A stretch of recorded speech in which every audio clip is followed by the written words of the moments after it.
Hello, welcome to Authors on iTours. I'm Lauren Carr, and today we have a fascinating interview with Debra Borchert.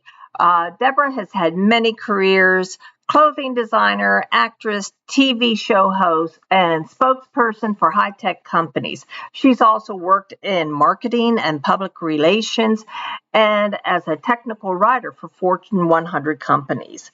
Her work has appeared in the New York Times, San Francisco Chronicle, the Christian Science Monitor, and the Writer, among many others. Her short stories have been published in the anthologies and independently. A graduate of the Fashion Institute of Technology, Debra weaves her knowledge of textiles and clothing design throughout her historical French fiction. Her work has been honored with a Historical Novel Society Editor's Choice, Publishers Weekly BookLife Editor's Pick, and numerous awards, including winner of the Best Book Series, Page Turner Awards, and the Independent Author Award, runner-up, and many five-star reviews. So strap on your seatbelts and join us today as we interview this award-winning historical French novelist, Debra Borchert. What inspired you to write about the French Revolution? Well, I have a very dear friend who is from France, and she gave me and my fiance her apartment for 2 weeks in Paris as a gift. Oh, So while we were there, I learned all about the French Revolution. And I had this question: why was the revolution one of the most bloodiest in history? And so I wrote the book to figure that out, actually.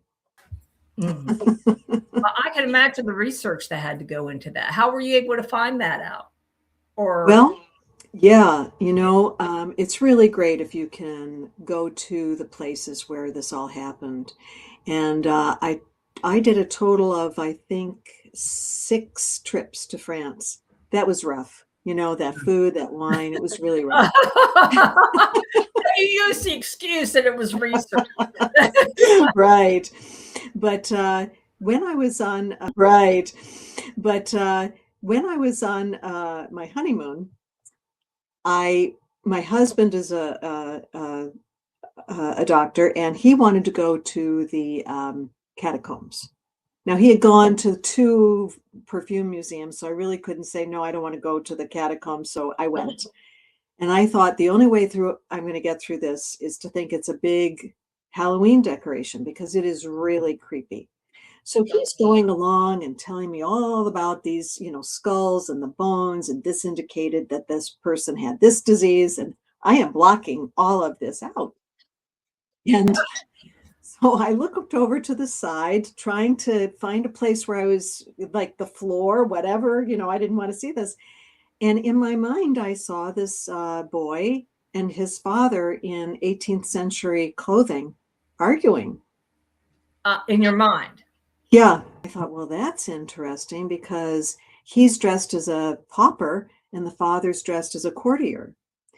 So that was kind of the inspiration of that just the element. And it was first from a boy's point of view, but then I realized that the reason they were arguing is because the father had not acknowledged him, had kept him a secret. And he had a sister who was desperate to get the legacy of the family. They had this beautiful vineyard and chateau, and she wanted to own that, but women were not allowed to. So the relationship between the 2 characters actually reflected what was going on in France at that time. And when I finally figured all that out, then I was able to go back to France and specifically research things I needed to know. For example, Paris has this wonderful free museum that's dedicated to the French Revolution called Le Carnavalet. And it has fabulous things there. But as I searched, I couldn't find any money. So I went, and I don't speak French fluently. I speak enough to get in a lot. I was going to ask about that, because I took it in college, and it's know it. And it's really hard to get around if you don't speak language when you're driving a car, which I did also. But I went to the front desk and I said, you know, do you have the money? And he started talking and he picked up the phone and he's talking in pure French. And I'm thinking, uh-oh. And he hands me the phone. And so this woman said, yes. And I'm really trying to struggle what money I wanted to see. Now, had I not done the research and had I not known that I needed to see things called livres and assignats and sous and centimes, if I had said francs, they would not have allowed me to do that because the franc was not used at that time. So she said, well, when would you like to come? And I was leaving the next day and I said, now? So I hear this long pause and then she just started rattling off an address. And I'm sure the man who was, you know, helping me looked at me and he said, he went like this and he wrote down this address and he sent me around the corner. Well, they take your passport and you're not allowed to, and they put your bag through security. It's kind of like getting on a plane, but you do not get your passport back until you come back and you leave the building. So I walked in and the lady said, you know, who are you here to see? All in French. And I said, I made a mistake. And I said, in English, it's Mr. Charming, but that wasn't his name. It was Serment instead of Charmant. And so she just laughed and I thought, oh boy, I've made some kind of mistake. So this man comes off the elevator and it kind of looked like Guy Saint Laurent. He had on a very sharp, thin lapelled black suit with a white shirt and a very skinny black tie. And he was not charming. And he took me. So he takes me up to his office and he's not, I know he speaks English, but he's not giving me a break. And as we got into his office, every wall was covered in these cupboards. And as he opened the cupboards, there were drawers that were about this deep. And he pulled 3 out. And Lauren, they were covered in gold coins from 1789. And I nearly fainted. And I'm sure because of my reaction, he gave me a break. And he allowed me to photograph them. And he showed me some sous and centimes, which are like pennies and dimes, right? And I asked him why they were in such poor condition and the gold was in pristine condition. And he told me the story. Well, he told me that there's a law in France. If you find these coins, and you often find them behind fireplaces, and in attics and underneath floors and in walls. And they are discovered as people refurbish their homes. And this happens quite frequently. And you have to give it to the government. So he said this happens a lot. Well, I was so intrigued by that. I said, well, I have to use that. You know, and I went home and I wrote a scene where the mother takes a brick out of the fireplace and fills her apron with gold coins. So your research, you know, although I went to see what money looks like, gave me a fabulous story. And while I was in that museum, I saw this beautiful, I thought it was a fan because it was so big. So it was about this big and it looked like a butterfly and it was silk and all hand stitched and the body stuck out a little bit like, that's why I thought it was a fan, a petite fan, but it was a needle case. And I don't know why I thought this, but I thought, what a great thing for a spy to have, you know, to hide their code in that. And I scribbled that down. And it wasn't just these stories that inspired me. I was at another chateau by myself, and this couple had 2 little boys who were real monsters. And every time I tried to take a picture, they would jump in front of the camera. And, you know, I'd be polite. Yeah. But then I got to the dungeon and the kids were not there. And I realized I did not want to go in the dungeon. You know, it was scary. It was like those catacombs. And all of a sudden I realized, gosh, Deborah, even though the character that you're writing about was 12 and he was a boy and he'd be more adventuresome than I am, he probably had some fear too, especially when he got lost in the catacombs. So I was able to take that experience and use it. And you smell the dankness and you feel the temperature change, and it's just really creepy. And it enabled me to be able to immerse my readers in those settings. Yeah, it really helps that you've actually been there, that you Yeah. can actually describe it. That's what fascinates me about historical fiction writers, is catching that realism, because you're not there. You have to, but that feeling, the feeling and the smells and all those type of things that happen, in order to bring it to life for, for your reader. So in researching the events that occurred in the 1700s, so you all the work of going to Paris for, France for 6 tries, 6 trips to Paris. That must have been, it sounds like you really did enjoy it. That you, it was a lot of work, especially when I was by myself, because I was doing this with a standard shift car. And a little bit of French knowledge and no GPS at the time. And so it was very difficult to get in and find places by myself, and looking at maps while I'm driving, while I'm shifting gears. So it was hard. And also I went out to Nantes, which is on the Atlantic coast. It's where the Loire Valley empties into the Atlantic. And I was researching the area where the estate would be. I wrote about a fictitious place, but I based it on my research there in the Loire Valley. And I have to say, I was wiped out after it. It was very well, exhausting. How did you come to decide where you were going to have the estate? Was it all, having to do with the history and the research that you found out, or? Well, I think it's my husband's fault because of those catacombs, but I had read that there is this rock called Lufta, and it's very porous limestone, and it is that stone that is used in all the beautiful buildings in Paris. And so they mined that rock and then brought it up the Seine, or the Loire, into the Seine. And there are still to this day homes that are caves in those rock formations. And I thought, you actually lived there in these caves, And the wineries use them to store the wine. And during World War II, it was used by the resistance. So those caves were very handy, and there a lot of history is involved in that. But I wanted to use the cave system I knew I would want to use that in the future. So and when I first started writing the first book, Her Own Legacy, I thought I was only going to be writing one book. And I had this character who insisted upon being in a scene. No matter how I wrote it, he kept, and I said, all right, Jacques, why are you here? Tell me, why do you think you have to be here? And he said, well, I have to be here for your next book. And I said, what next book? And then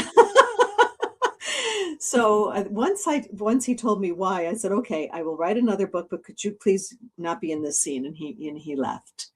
But I really wanted those caves, and I used them in all 3 books. Now Her Own Legacy, of course, your primary character is a very strong woman, but now what you've been telling me has a lot to do with men. What inspired you for your primary, and can you tell readers a little bit about your primary character? Yeah, as I said, the little boy was my primary character, and then I realized I was writing women's fiction, and that needs to be about women. But I would say I'm a little bit of a strong personality, and so I was writing that. But as the more I read about what women's rights were, which were like zilch, I decided to expose that, because we're still doing that. We're still, fighting for our rights, even though our Constitution says we have them, and you don't always get them. So the first book was about Joliet, who wants that legacy, and the only way she can get the ownership of the land is if she's a widow. So, and unfortunately, she is wanted by the revolutionaries, so she can't stay. And if she does, she'll face the guillotine. So when I started my second book, I said, well, I need another woman here. Oh, I can't go to America. Now, I hope that's not a spoiler. No, because in the second book, the male protagonist in the first book has a girlfriend. Uh-huh. And she is the daughter of the man who sends everybody to the guillotine. And she sees the name of a man who she hates, that she doesn't believe he's a traitor. And so she changes his name. She does not copy his name and puts a name of a man who's already dead, and saves his life. So the second book goes on from there. But she's a very strong-minded person, and she risks her life because when her crime is discovered, she will face the guillotine. And the only person she can trust is the man whose life she saved. So, and then in the third book, they're all back together in France. So, okay. But they've got big problems in that one too. Well, you got to have conflict. Right. Well, now, what inspired you on these characters? I mean, are they based on real people or people who you discovered during your research? Or you can't write a book about the French Revolution, unless you include, Marie Antoinette and King Louis XVI. But I wanted to know how the real people, survived, and it's basic questions. When I learned that women walked in a cold October rainstorm 15 miles to Versailles to drag the king back to Paris to let him see how his subjects were starving to death, that inspired me. I said, I want to write about that. We don't know about that. And it also begs the question for the reader, what would I have done to feed my children? Would I steal? If I were threatened, would I kill? And you have to ask yourself those questions. Putting yourself in that to see what limit your characters will go to, and to give them conflict. Now, what is now we've talked about the research. What is the best part of writing for you? It sounds like you really enjoy the research. Yeah, but I'll give you an example. In the third book, which is Her Own War, the protagonist's husband is sent to Egypt for the Napoleonic siege of Egypt.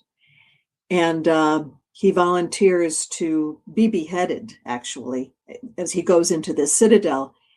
And I got him in there, and then I thought, oh, Deborah, you got to get him out.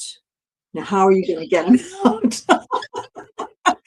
And that's when I went and researched again. But I think the favorite part for me is, as you work to keep that conflict, as you say, and you are true to the character's, his nobility, his strengths, his weaknesses, that's all a huge challenge. And I said to my husband, were you surprised about Louis? And he says, yeah, but I knew he was Louis. And so the reader kind of knew, oh my God, he's volunteering to be beheaded, but will he really be? And that was kind of thrilling to me to have to figure it out for him. Yeah. Now, do you write from, there's terms, writing by the seat of your pants or plotting, or there are people who are plantsers, where they do both, they plot it out and then they change as they're writing along. Which do you do? Did you know what you were going to do to Louis before you started Word One? No. I didn't even know Louis existed in book one.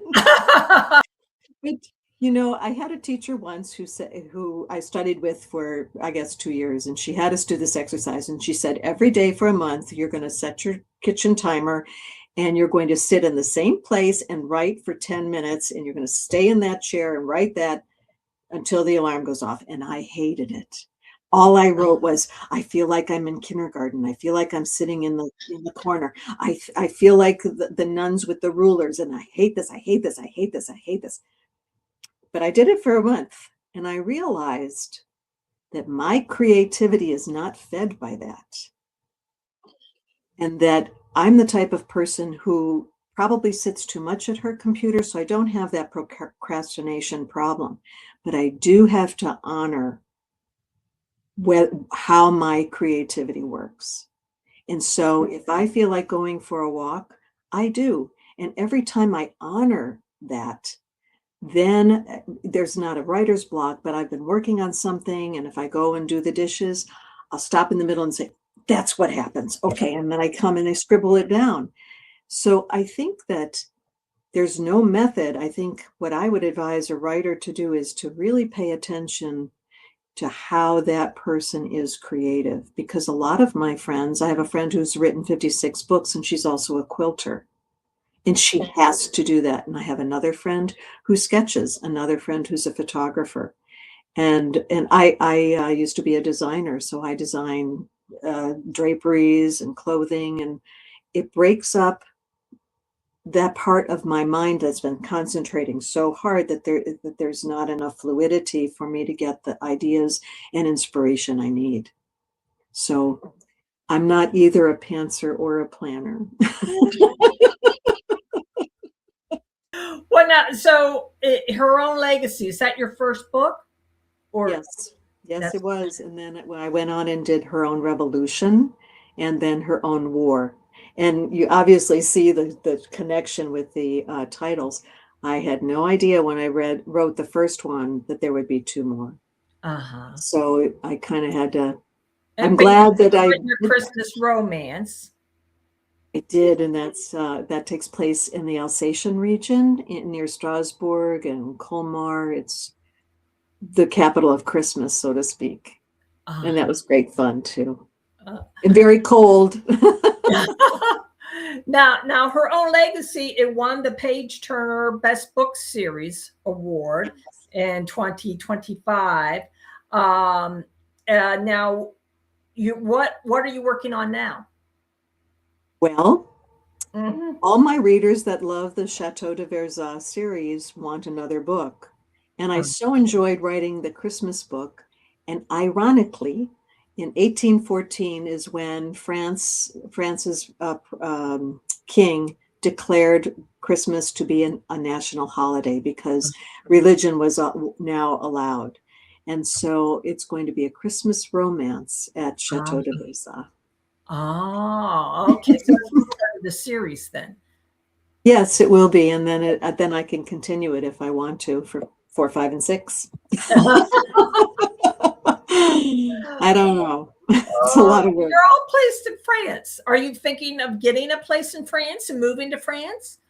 No, I don't want to learn the language. It's just really complex, and it's not very much fun traveling, not knowing it. But I do love the country and the culture and the people. Yeah, and the history. It's just gorgeous. Now, what did you do before you started writing? So obviously writing, being an author is your second career. What was your first career before you? I think it's maybe the 13th career.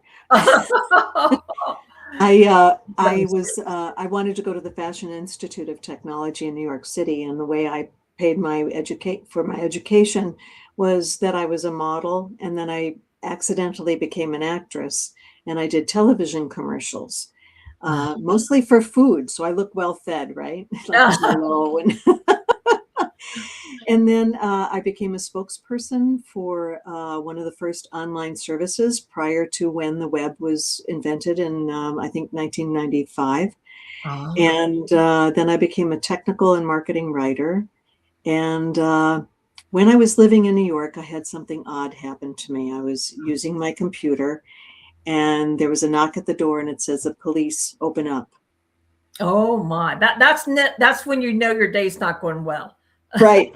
And so I went to the door and I said, "What?" And he said, "Police, open up." And I said, I live in a doorman building. You have to go downstairs and be announced. I'm not going to open the door for somebody who says they're the police. I don't believe you. He says, lady, I'm the police. I don't get announced. So I call my doorman and I said, did you let this guy up here? I am not allowed to interfere with police activity. I said, yeah, I think you've said that before, and I'll remember you at Christmas time. So in the meantime, my fax line rang, which is odd because, you would only get a fax, but this was a voice call. And it was the 911 operator. And she said, someone there dialed 911. And I said, I live in a very small apartment, alone. If somebody dialed 911, I would know about it. And she said, we don't know if there's someone there coercing you to say that. Oh, my goodness. So I said, okay. This may be in one of my books. Okay, go ahead. So I opened the door and there were two policemen, one with his gun drawn. And I thought I was going to faint, but then I thought, well, these guys know CPR, so I'm okay. Yeah. And they started looking all around, and they said, well, it's one of those modem calls. And I said, wait a minute, are you telling me that my modem dialed 911? And he says, yeah, it happens all the time. So I looked at the number, and the number was 791-1136, and it skipped the 7 and had dialed 911. Oh. So after I, calmed down, which took about a week, I wrote the story and I sold it to the New York Times. Oh. And it was so much fun. I thought, well, I think I would like to do this, have another career. And that was the beginning. Uh-huh. Oh, that is exciting. So that's what started you on the writing. Studied. So did you write more short stories, or was this actually a novel? Did you put it into a novella? It was like an essay, and it ran in the business section. And then a few years later, I did an essay for the Sunday Times magazine. And I wrote short stories. And I just kept studying and studying and studying because I didn't do well in high school and college. I didn't even take English in college because I was designing. Mm-hmm. Well, France would be really great in setting your books there because of the beautiful clothes back then, Fun, yes. Doing the research of what they were wearing back then. Yeah, that would be a lot of fun. So how much research did you have to do with that? Or did you go into this already knowing that? Because when I was at FIT, they have a museum there, and I remember going to one where they had Napoleonic furnishings and clothing. Mm-hmm. And I had bought the book that I must have been very attracted to it at the time.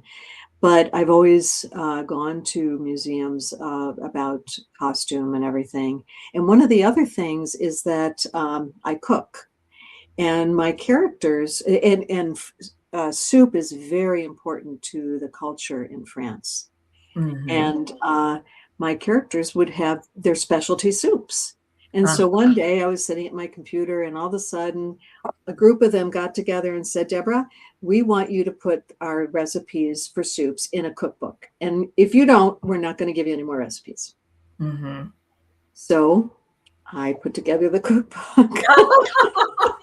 They're my recipes, but I gave them to my characters who made them theirs. Like there's a sister Magali, and she takes care of 18 orphans. And she found that these pears grew on the estate. And so she mixed that with her butternut squash so that the children would have a little sweetness in their lives. It talks about her personality, mm-hmm. how she wanted to make things better and how she did that for the orphans. Mm-hmm. Well, so what are you working on now? What's your next project? What's your next book going to be? It's going to be the Christmas romance at Chateau. That's what's coming out now. Okay, would that be available for this Christmas? I don't think so. I'm going to give myself a rest. I put out 6 books in 4 years. So I think I'll wait another year. You're going to wait another year. Now, Deborah, where can readers find out more about your books? Where can they get your books? anywhere books are sold. And right now, I have a great sale for the 3 books in the Chateau de Versailles series, Her Own Legacy, Her Own Revolution, Her Own War, and they are all 99 cents for the ebook until the end of March. Oh, until the end of March. Okay, so it's going on now during the tour. Yes. Yeah. Okay. Just for you. Just for me. Oh, I feel honored. And I want to thank Page Turner, because they not only gave me awarded me the best book series prize, but also they gave me great encouragement because all my books were shortlisted for the book adaptation needed for a screenplay.